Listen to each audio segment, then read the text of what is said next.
Taking it forward, ladies and gentlemen, I would like to call on stage our moderator, and the session will be moderated by Anand Ranganathan. Mr. Anand Ranganathan writes columns for News Laundry and Swarajya on politics, media, and science. He is also the consulting editor of Swarajya. Anand has written 3 books, all novels: The Land of Wilted Rose, Rupa 2012 for Love and Honor, The Rat Eater. Can I have loud hands of applause for him, please? I would like to call on stage Gautam Desiraju. He is one of the highest ranked Indian scientists with 450 research papers. He has won international awards. Recently, he was awarded the Acharya P.C. Ray Medal of the University of Calcutta for Science and Technology. Welcome, sir. I would now like to call on stage Krishnamurthy Ramasubramaniam. Krishnamurthy Ramasubramaniam is professor at the Cell for the Indian Science and Technology in Sanskrit, Department of Humanities and Social Sciences, Indian Institute of Technology, Bombay, India. He holds a doctorate degree in theoretical physics, a master's degree in Sanskrit. He is a recipient of several other awards as well. We welcome you, sir. I would now want to welcome on stage Mayank Vahia. Mayank Vahia, a scientist working at the Tata Institute of Fundamental Research. His main field of interest are high energy astrophysics, mainly cosmic rays, X-rays, and gamma rays. His latest field of curiosity is the field of archaeoastronomy. We welcome you, sir. I would now like to welcome on stage Sangeeta Menon.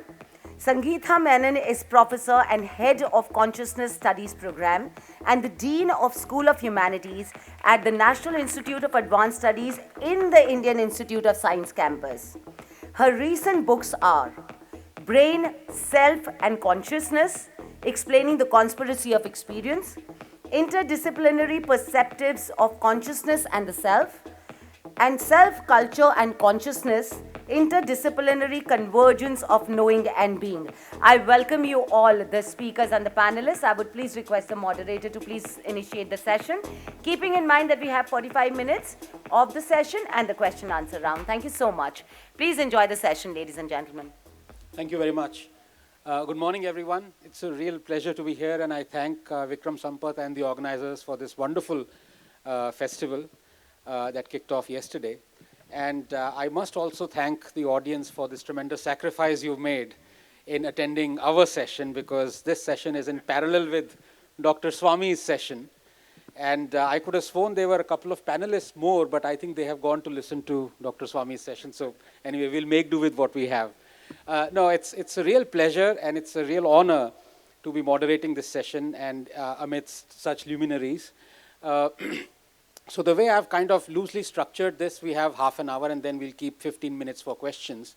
And as we already know, the tremendous advances in STEM, which is science, technology, engineering, some say mathematics, but also include M for medicine. So it is STEM with a double M, that India has made, or ancient India made thousands of years ago and since that time. So I see little point in elucidating each of those great advances. I think the way we can structure this is to find out the psychological bearing that those advances had on the subsequent generations, whether they helped, if at all, the world, or whether they remained very secluded to the Indian subcontinent. So let me start off by posing this question to each of my esteemed 4 panelists and let them answer in their own way, which is that do these advances that were surely made, as I said, thousands of years ago, in all fields, especially in the STEM field, STEM with the double M, do these carry any meaning to the present contemporary era, to the present generation? Remembering that nowadays, of course, or in fact over the last 40, 50 years, the one nation that has made the most progress in STEM has been the United States of America. And as some people say that a pot of yogurt has more culture than America. I'm sorry, hope there are no Americans in the audience. But you see what I'm trying to say, that they did not have any of this ancient, rich scientific, mathematics, engineering culture that India has had. But do they care? In the last 50, 70 years, most of the advances that have been made in these fields have been through the workings of American scientists. So does it really matter? And should we, of course, we should know about it, but we see increasingly that we also tend to gloat about it. So is that something that is advisable? I would like each of my panelists to actually talk about this. Let me start with Professor Gautam Desiraju. Is it important to gloat about it or just know about it? Gloat, certainly not, because the reason that America has come up in science doesn't have a direct bearing on what we might or might not have been in the past. Don't forget that America had a substantial inflow of European scientists in the decade before World War II. So, and the European scientists who came over certainly subscribed to the older ways of thinking. So I think they had a good start. And post World War II, of course, they had a tremendous amount of money. And modern science has got a lot to do with how much money you put into it. You need both mind and matter to do competitive science. But coming back to the theme of this panel discussion, I think in the old days, India had both money and mind, which is why I think we went as far ahead as we went.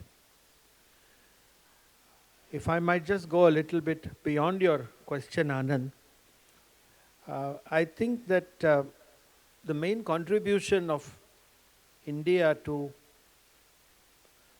work in the STEM subjects is the fact that we had at least 3 distinct ways of adding to the body of knowledge. 2 of these are present in Western systems, namely inference from known facts, and the second one was the evidence that you obtain from the background knowledge already. There is a body of substantiated knowledge which in itself constitutes evidence by the known yardsticks. So these are known practically in all proper systems of acquiring knowledge. But the third and the unique one which we had in India was what we call direct perception.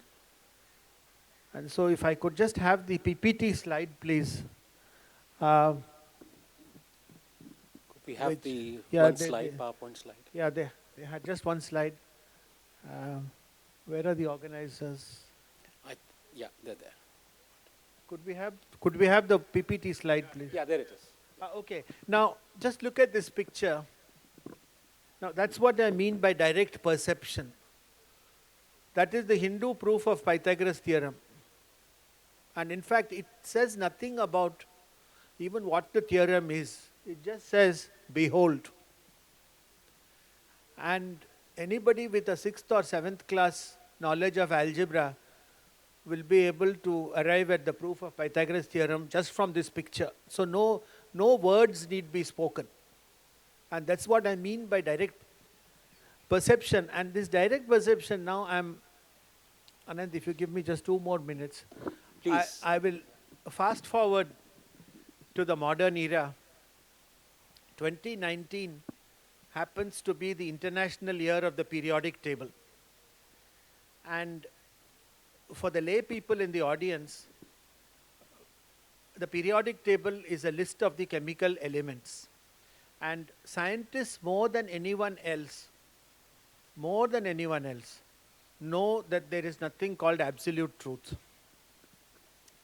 You know, we are supposed to search for truth and so on, but it is only based on certain rubric and certain protocols which are established at the present time, that's all. So, the one thing which comes closest to an absolute truth in the universe is the fact that you have these 120 or so chemical elements that cannot be broken down any further into anything simpler. Because wherever you go in the universe, and I suppose the universe is the limit of our ecosphere in that sense, you just have these 120. And there was this great Russian scientist, Mendeleev, who organized these chemical elements in a scheme that we now call the periodic table, which explains the relationship between these elements, the chemistry or the behavior of these 120 things. He gave it in the form of what we call a periodic table. Now, where does Indic thought come into all this? Mendeleev was part of a group of people who were quite fond of Sanskrit and were worried about ancient Indian culture. This is the middle of the 19th century. And you see, in those days, all these 120 were not known. That was the problem. Some of them were known. And the general idea, which was pre-Mendeleev, is that if you arranged these elements in order of their weights, you would get some kind of a pattern. There are even people who relate this to the Sanskrit alphabet. So that if you say that, Kachetatapa has to do with the position of the tongue in the palate, and Papa Bhabhama has to do with how much your mouth opens. So similarly, any kind of a matrix method, they say that Mendeleev might have been influenced by this, although the evidence on this is little skimpy. But whatever it is, he put this in some kind of a matrix form. Many people were doing this. Mendeleev was not the only one who was doing it. But the greatness of Mendeleev and the fact that we remember only him today and not the others is that he left certain gaps in that table. So that when he came across something and then he found that a property was not matching, he decided to go for a common property and he put those in those rows and columns and he started leaving certain blanks. And he said that there will be an element that will be discovered which will have those properties. And since he was a Sanskrit votary, the most famous example with all chemistry students know is there is one that looks like aluminium. So he called it Eka aluminium. And then there is one that looks like silicon and he called this Eka silicon. So like aluminium, like silicon. Further, and this is the best part of the story, we scientists, chemists like to tell stories. This Eka aluminium Mendeleev actually said this is Eka aluminium, this will be its color, this will be its density, this will be its property. He predicted all these things without any kind of experimental evidence. This is perception, direct perception. He saw that thing in front of him. He was so sure of his model of organizing the elements that he said this must exist. And this was found and it was given the name gallium. And there was a fellow in Paris who measured the properties of gallium and then he wrote, "Dear Professor Mendeleev, I have got your element, but the density you have written is wrong. This is the density which I got." Apparently Mendeleev wasted no time to write a letter to him and said, "Sorry, your experiment is wrong. You measure it again, it will come, you purify your stuff." He said, "I think your stuff is not very pure. Purify it and measure the density." Promptly in 20 days, he got a reply from the guy. His name was Lecoq in Paris. So he said, "Sir, you are right. I purified it and the density comes out to what you said." So this is what you mean by direct perception. His knowledge of the subject is so profound, so deep and so much internalized that he is not studying gallium anymore, he is gallium.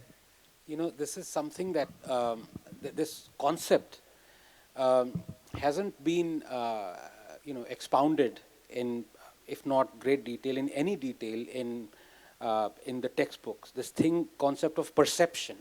And before I come to Dr. Ramasubramaniam, I just like to make a couple of points because that is something that I like to ask, the mathematician in him, which is that we all know that Ramanujam famously said that he gets up in the morning and he's dreamt up these formulae And his goddess, his deity, actually comes and puts these formulas on the tip of his tongue. That's how he writes them down.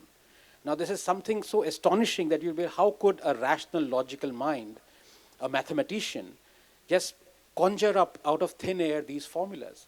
So here what Professor Desiraju has said could make sense, that sometimes you look at something and you don't need to explain it. This perception itself is the embodiment of the proof.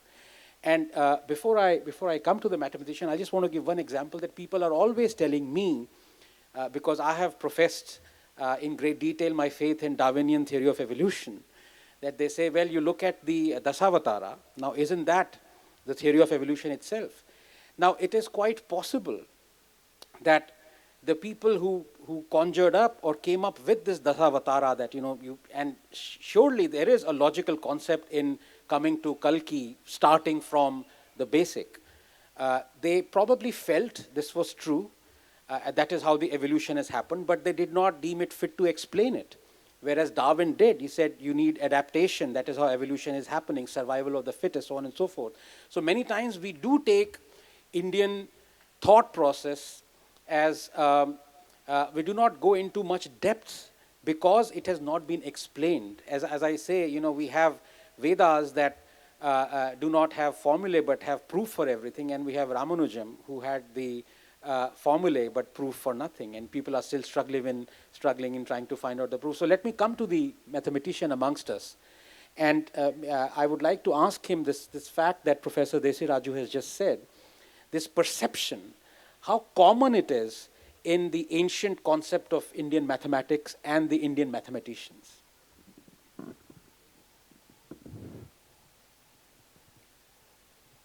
So perception, which we call as pratyaksha in Sanskrit, has different connotation than what is generally understood by the term perception. Something which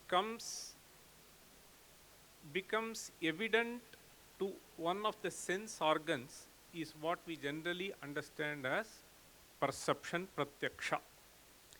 The word aksha itself means sense organ.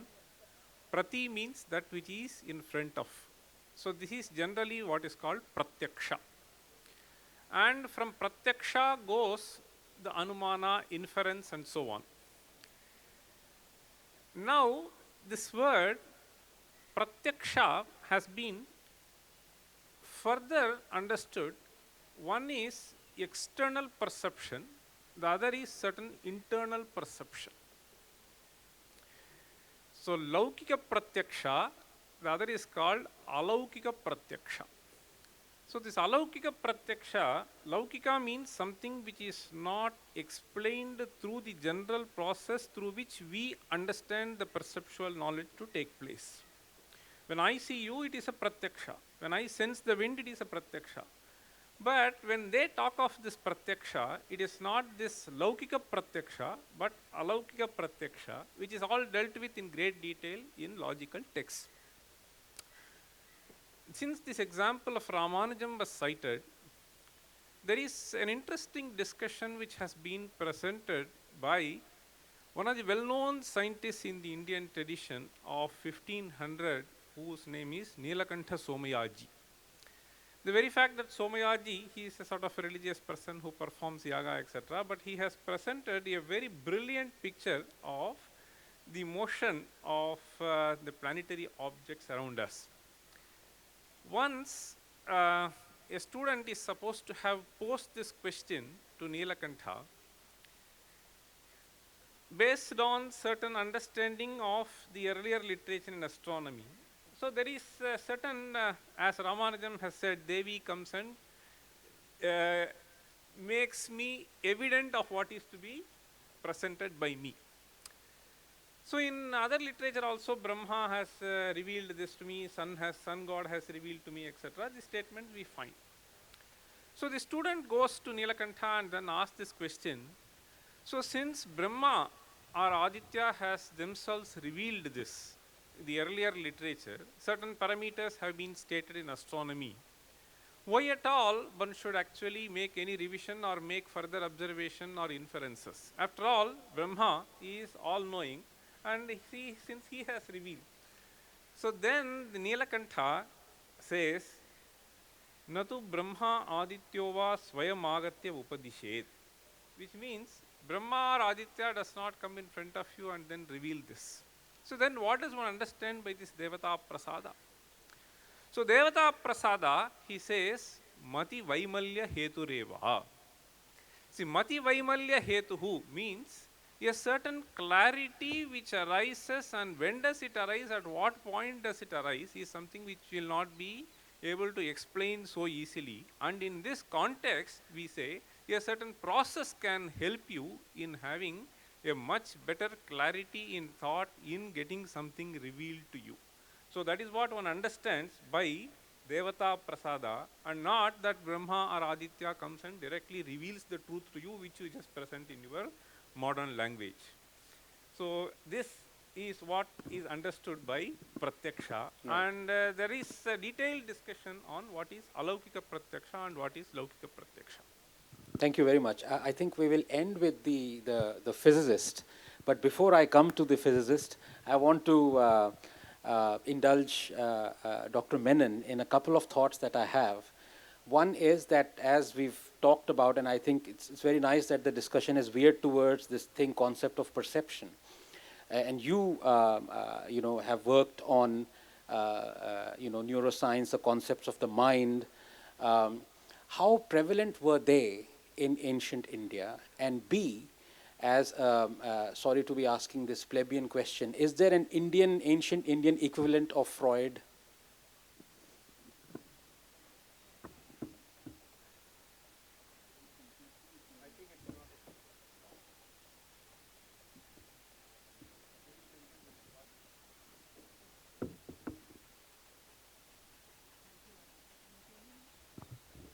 Can't.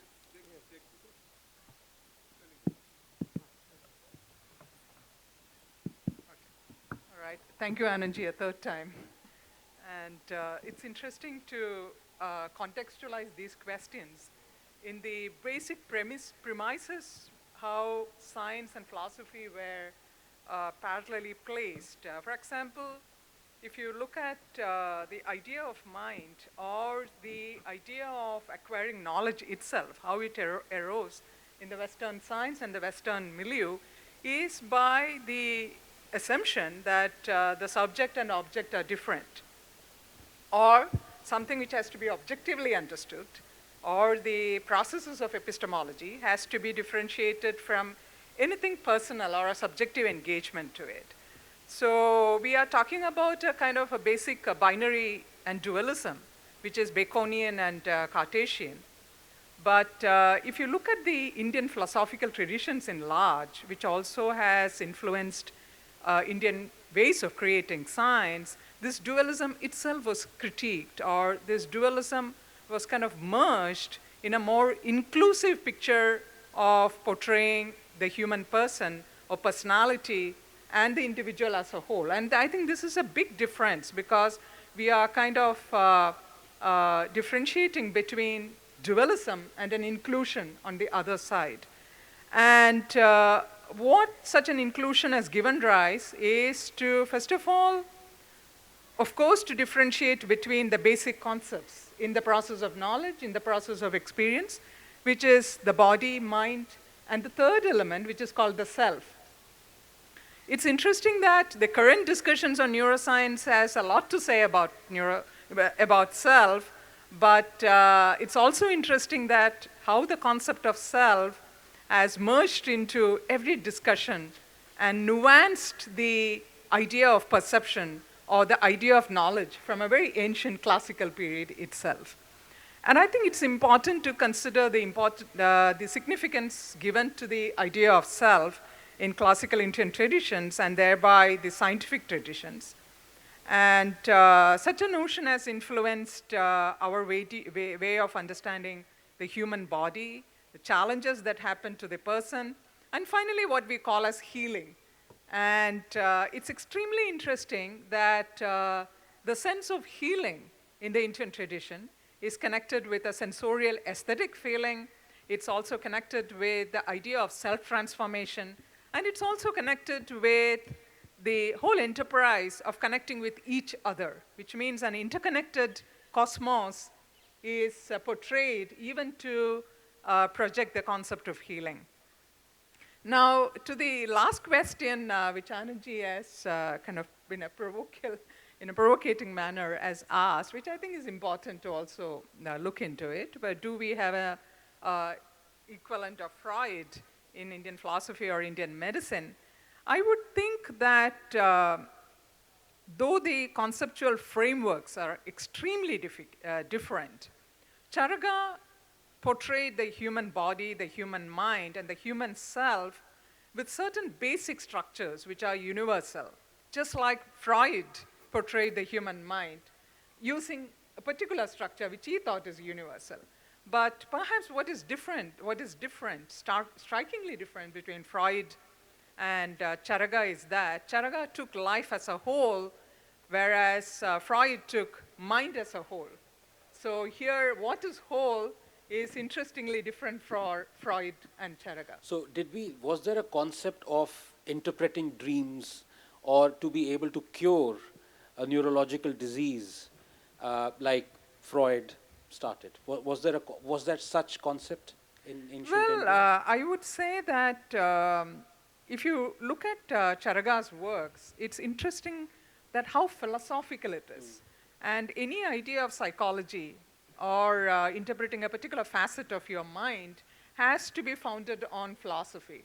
So Charaga's philosophy is not only using dreams, but how we live our daily life is extremely important. For example, he has discussions on who sleeps well, what is good sleep. In order to good sleep, what you're supposed to do in a day. So what I want to stress is the big difference is how life is taken as a whole instead of mind being taken as a whole. And this is also important, Anandji, to consider that today we live in a multicultural, pluralistic world where heterogeneity is valued. And it's amazing that Charaka, someone who existed several centuries back, how he considered that pluralism will be very important to understand individual mind. Thank you very much. I think last but not the least, before I come to the astrophysicist, I would like to tie up all that we have discussed and then pose him this question and ask him to relate it to the amazing advances that were made in ancient India in the field of astrophysics and physics. And I think that's important because Professor Desiraju mentioned and Professor Ramasubramaniam mentioned this concept of perception.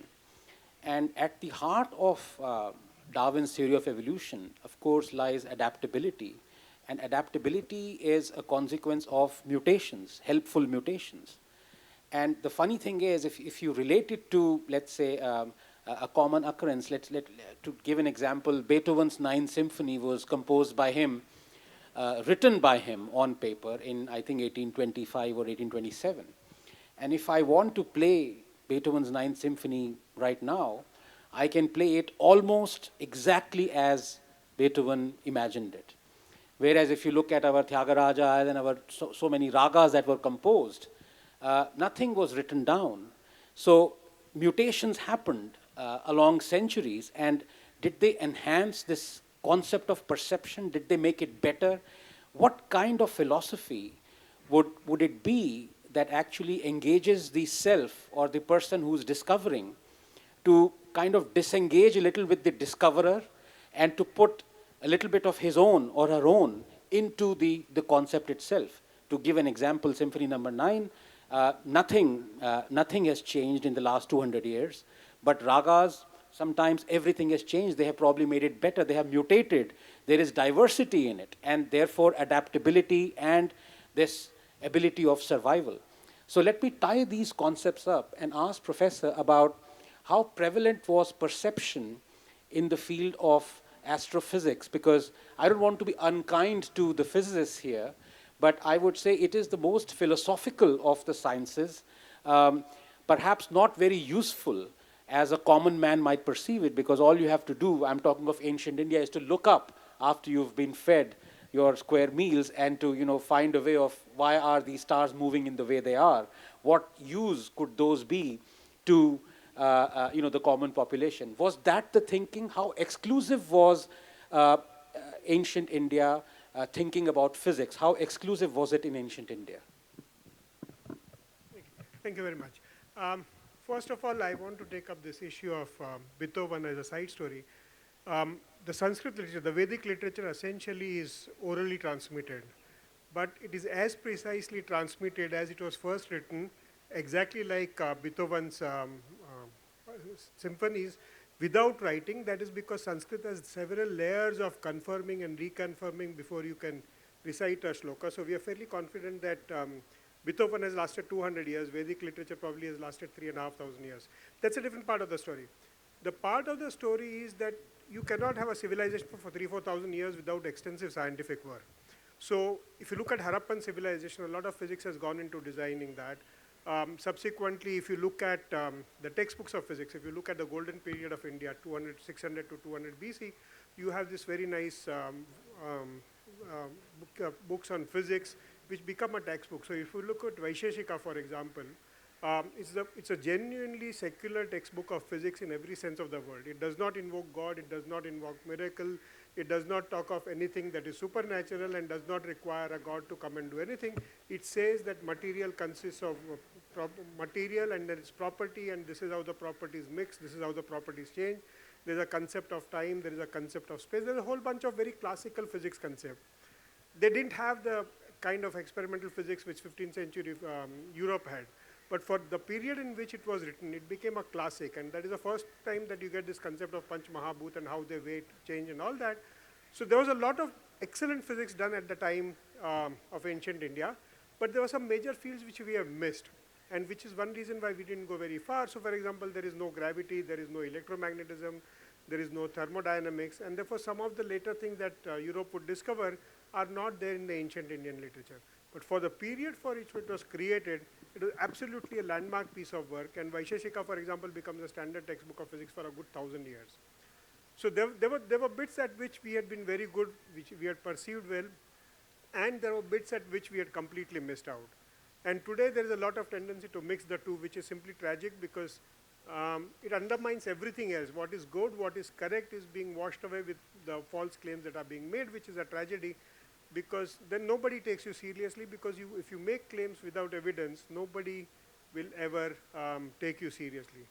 The second question was that Anandji apparently thinks that physics is not a very useful thing to have. No, not at all. Absolutely the contrary. But I just want to, it's most philosophical. Because apart from, I mean, we don't live by food alone. We need a house, for example. And to construct a house, enormous amount of physics and mathematics is required. So if you look at Harappan civilization with its square grid housing and layout of cities, it's an enormous amount of engineering work which would have been backed up with enormous amount of physics understanding, and which is well recorded. So it is not, so the extreme to say that Indians were not good with their sciences is not true.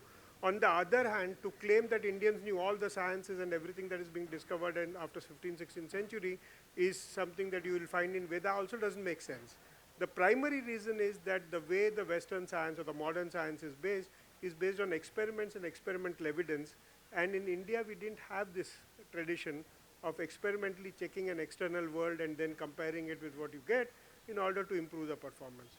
But even to reach that stage, see, the idea that you should experimentally experiment with something and come out with conclusions of reality is something the Greeks realized as way back in Archimedean time, but they didn't get very far because the basic background understanding that was needed was provided by the Indian and Chinese culture and the Arabs by 13th and 14th century AD, and then the Europeans would build on that.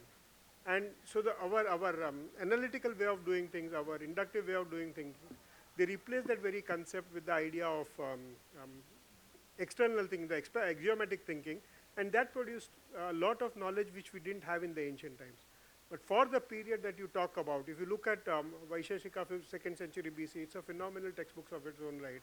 If you look at the construction of Taj Mahal, it is a phenomenal architectural piece of that time. If you look at Tipu Sultan's missiles, if you look at Harappan civilization's layout of cities and the way they handle water management.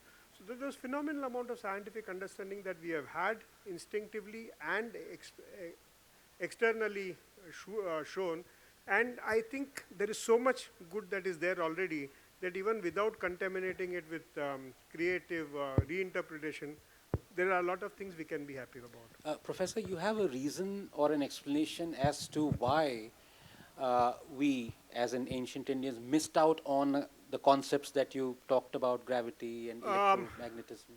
Well, there are two reasons. One thing is we didn't have the traditions of experiments. And the second problem, which I think is more severe, is that the intellectual traditions reveled in their purity. And astronomy was something that was pure because it was great in the heavens.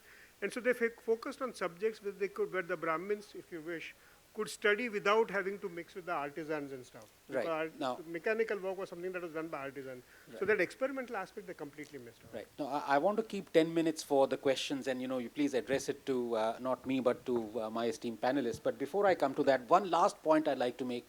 I think it's quite important, and Professor touched on this purity, the concept of purity, and I want to ask Professor Desiraju.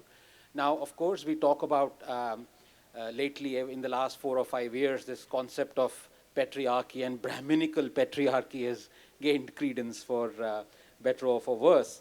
I want to ask Professor Desiraju that of these tremendous advances that were made in ancient India, and we all know the keepers of knowledge, of wisdom, of Vedas were actually, to put it bluntly, were the Brahmins. How exclusive was the dissemination or the learning or the wisdom propounded by the ancient Indians? How exclusive in the sense how denied it was to the other classes or castes? Undoubtedly, the Brahmins made a substantial contribution to the thought processes and so on. We haven't touched upon advances in India in the experimental subjects. True.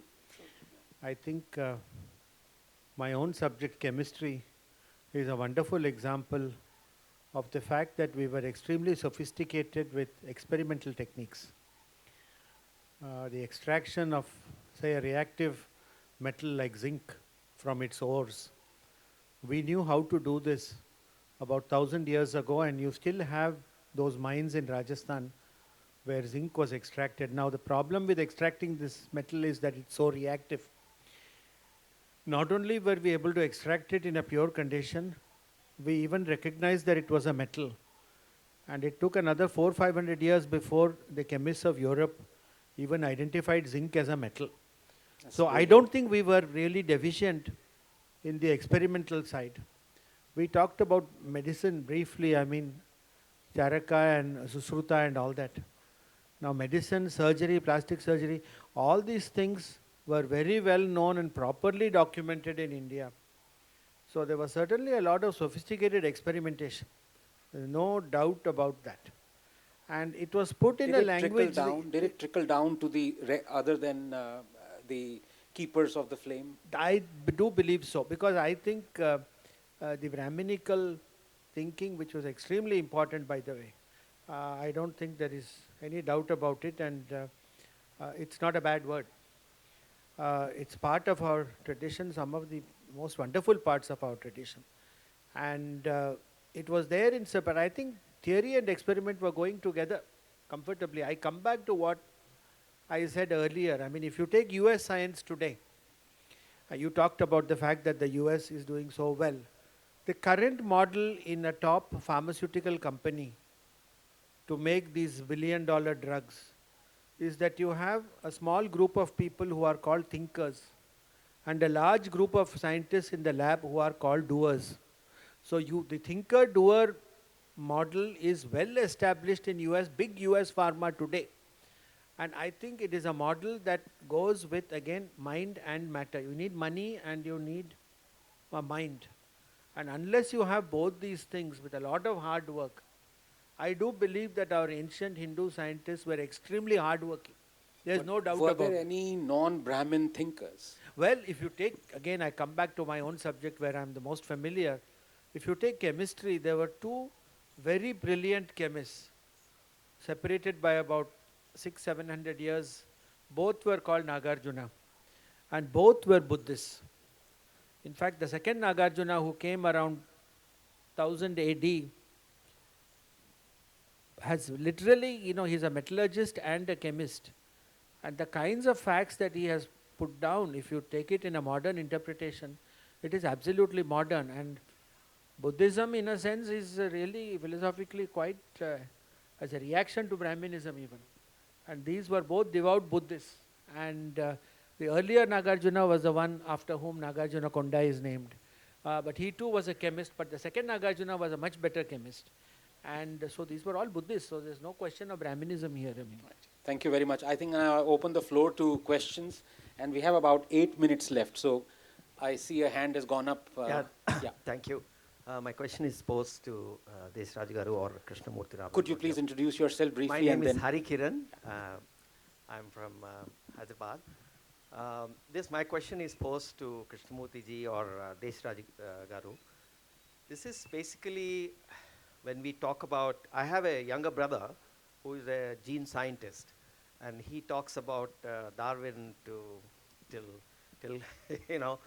But my question on this is that when did consciousness, when was the transition between an ape to a human being? And the most distinguishing feature of a human being is the self-awareness. When did that happen? The reason I'm asking is that consciousness definition itself it's timeless, it's eternal. And then we are imposing that timeless and eternal thing into a time frame of a particular evolution and a particular scale of time. So how do you reconcile this aspect of consciousness and Darwinian theory of evolution? Dr. Ramasubramaniam. Yeah. Okay. The idea of consciousness is a gradually rising concept of consciousness. So if you put a mirror in front of a sparrow, the sparrow will hit it thinking it's another sparrow. If you put a mirror in front of a cat, the cat recognizes the image of itself. So the consciousness, as Darwin would say, as Indian philosophy would say, is a gradually increasing awareness as the sophistication of the brain itself increases. So that's. I'm not talking about that kind of consciousness. I'm talking about self-awareness, which results in free will and choice. The consciousness with big C. Dr. Menon, would you like to? Yeah. Well, it's interesting that the idea of consciousness is more cognitive if you look at the current scientific discussions. But if you look at Indian philosophy, consciousness, as you rightly said, is with the larger capital letter C. This is because consciousness was not seen as something which is incrementally increasing as you go into species, but rather the other way, consciousness as a space, or I don't know how to put it metaphorically otherwise, that which includes everything. So rather than an evolutionary incremental progress towards a basic perception to consciousness, the other way, consciousness perhaps including everything or everything happening in consciousness. This was a very pertinent view in very different systems of the Indian Darshana traditions. Yeah, but is there any latest work that's happening in this space to reconcile this? Yeah, I would think that if you look at the current literature which talks about neuropsychiatry, neurophilosophy, and functions of knowledge, and what is the role of brain in it, you would see that in the last 5 years, there's a lot of interest in the idea of self, which was not the case before. You stopped more at the cognitive mechanisms and cognitive capabilities.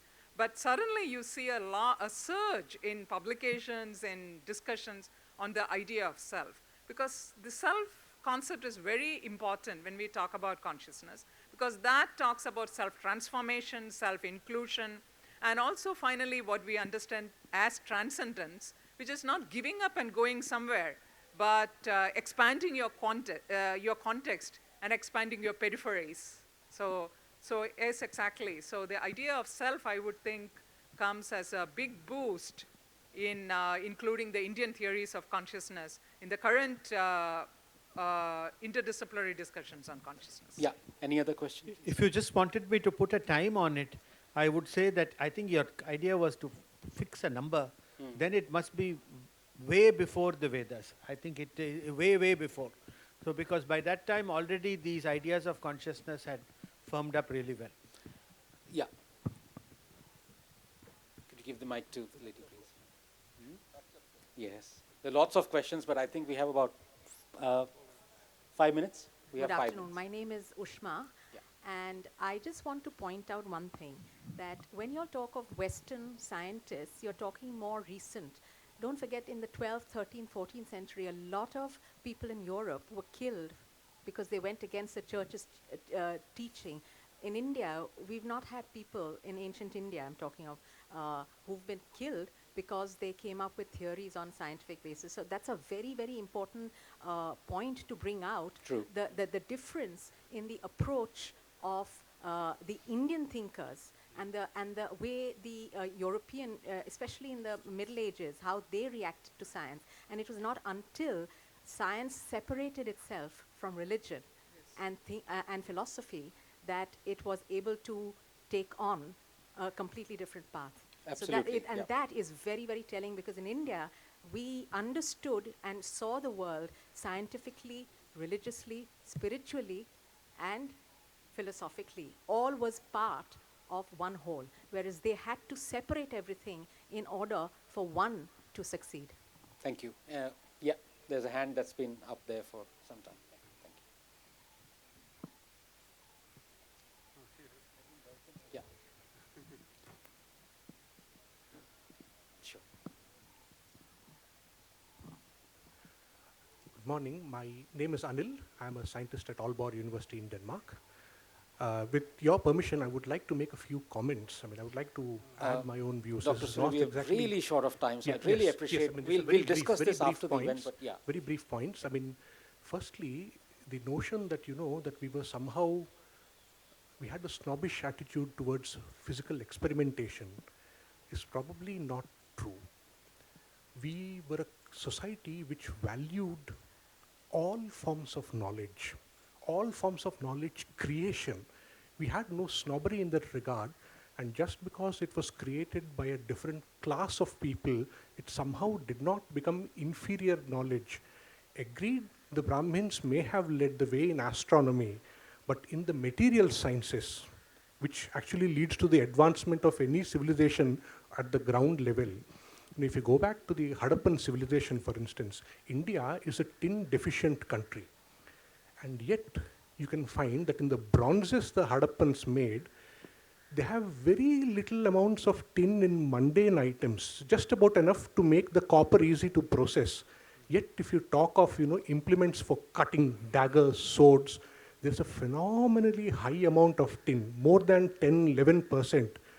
So it was deliberately done to give the copper the properties that is needed for the purpose. Again, by around 900 BC in Bengal, you have precise microstructural control of steel. That So comes can about can through I condense experimentation. can I condense your amazing observation, very Yes. pertinent one, into saying that all segments of the Varna were involved in Absolutely. We had no snobbery on that count. And equally, we were not lacking in documentation either. Our huge problem was that we lost a great deal of our texts when pretty much all our universities and Veda Pathashalas were destroyed in one fell swoop within a space about 50 to 100 years. The Arabs, they copied far less slowly than they were destroying in India. So what they copied led to a quick, rapid advance in the Arab world, but it did not capture all the knowledge we had. Thank you very much. One last question. Yes, you gentlemen there. I'm so sorry, we've completely run out of time, but one last question. Could you please introduce yourself and address the question to whoever you want? Hello. Hi, sir. I'm Abhishek, and my question is basically about the history of Indian scientists. To whom are you posing this question? Any of the panelists, it would be okay. So, see, we talk of medicine, we talk of mathematics, we talk of metallurgy. But if you see the timeline around 12th century and afterwards, we haven't really have produced much of the science compared to the European Renaissance period of this 13th to 17th century. We have another series of scientists, early 19th century and onwards, I'll including just answer Ramanujan. So what could be the This possible is reason? not quite right. First of all, that it stagnated around 12th century is a wrong information that has been transmitted to us by some of the historians. Please sit. Some of the remarkable discoveries that have been made, which stunned the Western world, is around 15th century, 16th century, 17th century. So for instance, let me just give you, around 14th century, we had this infinite series which is normally ascribed to Newton and Diogenes. So the calculus which we call, the foundations of calculus are found in the Sanskrit text, which has happened around 15th, 16th century. So this is one thing. So the other thing is there has been remarkable advances even in terms of the logic and other disciplines. So if you see, there is this Navyanyaya started only after this. So we have been really progressing in various fronts. The one point which I wanted to tell you is, you wanted, so this famous poet who is called Narayana Bhattatiri, whose work is a remarkable work, Narayaniyam, his preceptor was not a Brahmin, he was Achyuta Pisharadi. So this information that this knowledge has been confined to this is not very true. In fact, if we see the evolution of the way the knowledge was even taken to the society, you will see that they have been posed in such a way that it is available for common man to guess what is the date. The calendrical system itself, the Vahia system evolved in a much bigger way just to make this knowledge available for anybody to do this. So this is something which we need to understand. Thank you very much, and I'm so sorry we've completely run out of time, but it's been a thoroughly enriching conversation. I really thank my panelists. And let me end by saying in the next 30 seconds is that as I grow older, I realize that there is nothing like an original idea. And that is because somebody might have thought of it and written about it that I don't know of it. And increasingly about the concept of perception, somebody might have thought of it and not even written about it. So that teaches a scientist humility, that what you've thought of, you may think that it is absolutely novel, but in fact, it probably isn't. So we end at that, and let me again thank my esteemed panelists for this amazing conversation. Thank you very much. Thank you. Kojo, Kojo. Kojo, Kojo. Kojo, Kojo. Kojo, Kojo.